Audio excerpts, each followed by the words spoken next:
Have you ever noticed how uncomfortable people get when they're left alone with themselves? The room feels louder, the silence feels heavier, and suddenly the phone becomes their best friend. We live in a world where being alone almost feels like a disease. Society has conditioned us to believe that happiness only exists when we're surrounded by people, validated by others, or loved by someone else. But let me ask you something. What happens when no one's there? What happens when the crowd leaves? The noise fades when the person you leaned on walks away.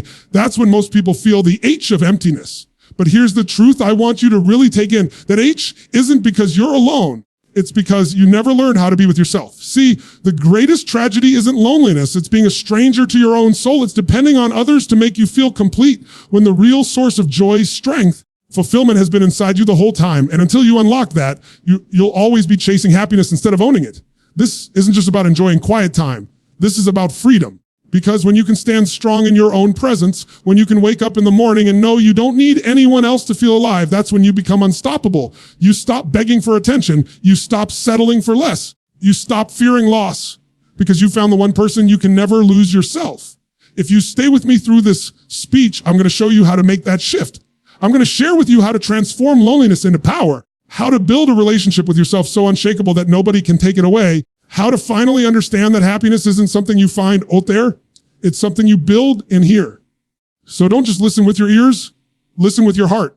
Because what I'm about to share could be the moment where you stop running from yourself and finally step into a life of peace, confidence, and true happiness, even when you're completely alone. Most people hear the word alone and instantly attach it to pain, emptiness, or rejection. They think if they're alone, something must be wrong. It's as if their worth is somehow tied to how many people surround them. But the truth is, being alone is not the enemy. It's the training ground for everything you want in life. The problem isn't solitude. The problem is the meaning you've given to it. You've been taught to believe that loneliness is weakness, when in reality, it can become your greatest strength if you shift your perspective. Think about it. Every breakthrough you've ever had in your life, every deep realization didn't come from the noise of the crowd. It came when you were alone, when you had a quiet moment to reflect, when you were forced to face your own thoughts. The world distracts you every second with noise, opinions, validation, and comparison. Most people never develop the skill of being at peace with themselves. They fill the silence with endless scrolling, endless entertainment, endless chatter, because they're afraid of what will show up in that silence. The silence is where the answers lie. The ability to sit with yourself, to breathe, to hear your own thoughts without needing to escape them. That's self-mastery. It's not easy because in that space you'll meet your fears, your insecurities, your doubts. You'll hear the voices you've been avoiding by drowning them out with other people's presence. But here's the beauty. Once you face those voices, once you confront the truth about what you're really feeling and why, you take back your power. The very thing you thought was weakness becomes the foundation of your strength. Most people try to fix loneliness by chasing someone else, hoping another person will silence that inner discomfort. What happens when that person leaves? You're back to the same place, only weaker than before because you've given them responsibility for your happiness. The shift happens when you realize that being alone isn't about missing something outside of you. It's about discovering everything inside of you that you've been ignoring. Alone time is where you start recognizing your patterns. You begin to see where you've been settling, where you've been avoiding growth, where you've been trading your truth for acceptance. It's in solitude that you get brutally honest with yourself because there's no one else to impress, no one else to pretend for. That honesty might sting at first, but it's also the doorway to transformation. When you stop running from being alone and instead lean into it, you discover how much power you actually have. You start to realize that your happiness was never dependent on the outside world. It was always waiting inside of you, buried under the noise. You stop looking at solitude as punishment and start seeing it as practice. Every time you choose to embrace it, you're strengthening a muscle most people never develop. And just like in the gym, the more you work that muscle, the stronger you get. Imagine living your life in a way where you no longer fear being alone. Imagine knowing that no matter who comes and who goes, no matter what changes in the world around you, you are solid. You're not dependent on anyone else's approval, not desperate for someone to validate your existence, not terrified of silence because you've turned silence into your ally. That kind of strength makes you magnetic. People feel it. They see it. And ironically, the more comfortable you become with being alone, powerful your connections with others become because you're no longer attaching to them out of need, but out of choice. The shift from loneliness to self-mastery begins with this simple truth. Solitude is not emptiness, it's space. Space for you to grow. Space for you to heal. Space for you to reconnect with yourself on the deepest level. If you can stop labeling it as something negative and start using it as fuel, you'll never fear being alone again. You'll welcome it because you'll know that in that quiet space, you are building the kind of strength and clarity that no one can take away from you. And once you step into that space with courage, you'll discover that you were never truly alone in the first place. You are simply being reintroduced to the most important person in your life, yourself. The truth is, every relationship you will ever have in your life mirrors the one you already have with yourself. If you don't love being with you, if you don't respect your own boundaries, if you don't enjoy your own company, then every connection you create with others will carry that same emptiness. You'll expect them to fill a gap that was never theirs to fill. And that's why people keep ending up disappointed, because no one else can complete you. Most important relationship you'll ever build is the one with yourself. And until you master that, nothing on the outside will ever feel like enough. Think about it. If you walked into a room and met someone who constantly criticized you, ignored your needs, never acknowledged your strengths, and always compared you to others, would you want to spend time with them? Of course not. Yet so many people treat themselves exactly that way day after day. They speak harsh words to themselves. They tear themselves down in ways they would never accept from a friend. Then they wonder why they don't feel whole. You can't expect joy to blossom in soil you've been poisoning with your own thoughts. Building a relationship with yourself starts with awareness. It's choosing to listen to that inner voice and asking, am I my own friend or am I my own enemy? It's noticing when you beat yourself up for mistakes instead of learning from them. You compare your journey to someone else's instead of honoring your own. It's recognizing that your worth doesn't come from what you achieve or who validates you, but from the fact that you are here, alive, breathing, carrying untapped potential inside you. When you begin to enjoy your own company, you unlock a new level of freedom. You don't need constant distraction. You don't need constant validation. You can sit alone at a table, take yourself on a walk, even travel by yourself, and instead of feeling incomplete, you feel empowered because you're not waiting for someone else to make your life exciting. You're creating excitement from within. That shift changes everything. It takes you from being needy to being abundant, from being dependent to being whole. And here's the beautiful part. When you strengthen that relationship with yourself, your relationships with others become healthier too.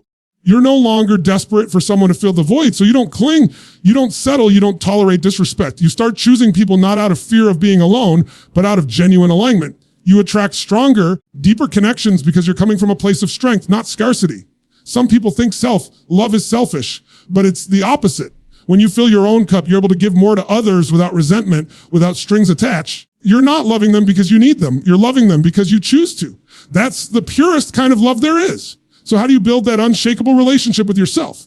You start by keeping promises to you. Every time you tell yourself you'll do something and follow through, you build trust with yourself. That trust is the foundation of self-respect. You also start by celebrating small wins, acknowledging progress instead of only criticizing shortcomings. You make time for yourself, time to do things that light you up, that recharge you, that remind you of who you are outside of roles, titles, and expectations. Over time, you'll notice something powerful the more you nurture that relationship. The less you crave constant approval from anyone else, you become enough for you. And from that place, everything changes. You walk differently. You speak differently. You set higher standards. People sense it. The world begins to respond to you differently because the energy you give off is no longer one of lack. It's one of wholeness.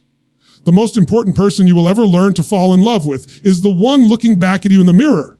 Because when you fully embrace that person, when you build a bond so strong that nothing can shake it, you unlock a life of freedom, peace, and power. And that's when you'll realize you were never waiting for someone else to make you complete.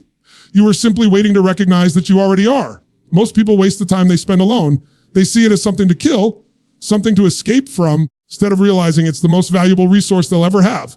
Solitude is not a void, it's a container. What you put into that container determines the quality of your life. You can fill it with mindless distractions, endless scrolling, worrying about what others think, or you can fill it with growth, reflection, and the kind of actions that transform who you are at the deepest level. The moments when you're alone are the moments when you're free from performance, free from outside expectations, free from the need to impress. That is sacred space. That's where you can hear your own voice without it being drowned out by the noise of the world. And if you choose to use that space wisely, becomes the birthplace of your next level. Ask yourself, what would happen if instead of fearing solitude, you used it as your personal training ground? Imagine every hour you spent alone was an investment into your future. Instead of scrolling through someone else's highlight reel, you were sharpening your skills, reading, learning, creating, building something that pulls you forward. Instead of drowning in overthinking, you were journaling, reflecting, asking powerful questions that uncover the truth about who you are and where you're going. That kind of solitude isn't empty, it's rich. It's the space where ordinary people step into extraordinary growth. The great leaders, creators, visionaries of history all had one thing in common. They valued their time alone. They didn't just sit with it, they worked with it. They turned solitude into strategy. They used it to build their vision, to imagine what others couldn't see, to prepare themselves so that when the moment came to step into the world, they were ready. The same principle applies to you. Every minute you choose to use your solitude as growth time, you're separating yourself from the crowd. Because the truth is, most people aren't willing to do it. Most people are terrified of sitting with themselves, terrified of doing the hard work of growth in silence. That fear keeps them trapped at the level they're at while you have the chance to rise. Think about it like a gym for your mind and spirit. Alone time is where you strengthen your discipline, your creativity, your resilience. It's where you practice keeping promises to yourself. It's where you stretch the limits of what you thought you could do because there's no one to distract you and no one to rescue you. That's silence. That's where you build mental toughness. That's stillness. That's where you tap into clarity that can cut through all the confusion of daily life. But growth in solitude isn't always comfortable. Sometimes you'll confront truths you don't like. You'll see habits that have been holding you back. You'll realize how much time you've wasted running from yourself. That discomfort is the signal that growth is happening. Just like in the gym, the burn means your muscles are growing stronger. In solitude, the discomfort means your mind and spirit are expanding beyond what they were before. Most people turn away at that point, but if you lean in, that's when transformation begins. And the reward is freedom. When you know how to use solitude as growth time, you stop being dependent on the world to push you forward. You become your own driver. You wake up with energy because you know you've been investing in yourself. You don't fear the silence because you've turned it into your most powerful tool. When life throws challenges at you, you have the strength, the clarity, and the discipline to handle them because you built it in those quiet hours when nobody was watching. So the question is, how will you use your solitude? Will you run from it, wasting it on distractions that numb you but never fulfill you? Or will you embrace it, transform it, and use it to build the kind of life that others only dream about? Because when you turn your alone time into growth time, you stop seeing solitude as a curse. You start seeing it as the greatest gift you've ever been given. We live in a world that constantly tells us happiness is somewhere out there. It's in the next promotion, the next relationship, the next purchase, the next trip, the next like on social media. From the moment we wake up, we're flooded with messages that if we just get this one thing, then we'll finally feel whole. But the truth is that chase never ends. Because happiness built on external things is fragile. It shifts the moment circumstances change. The job doesn't last forever. People come and go. Money moves up and down. And if your sense of joy is tied to things you can't control, then your happiness will always be unstable. Happiness has to be redefined, not as something you find in the outside world, but as something you cultivate within yourself. It's not about waiting for the perfect conditions. It's about creating the state of mind that allows you to feel fulfilled regardless of the conditions. That doesn't mean you won't enjoy achievements, relationships, or experiences. Of course you will. But the difference is you won't depend on them to give you what you already have. They'll add to your life, but they won't define your life. The shift begins with gratitude.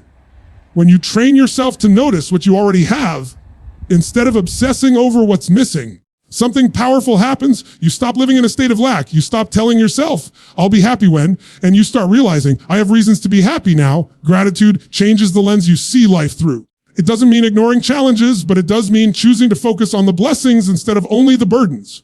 And the more you practice it, the more you wire your brain to find joy in the present moment. Another piece of internal happiness is presence. Too many people live everywhere but here.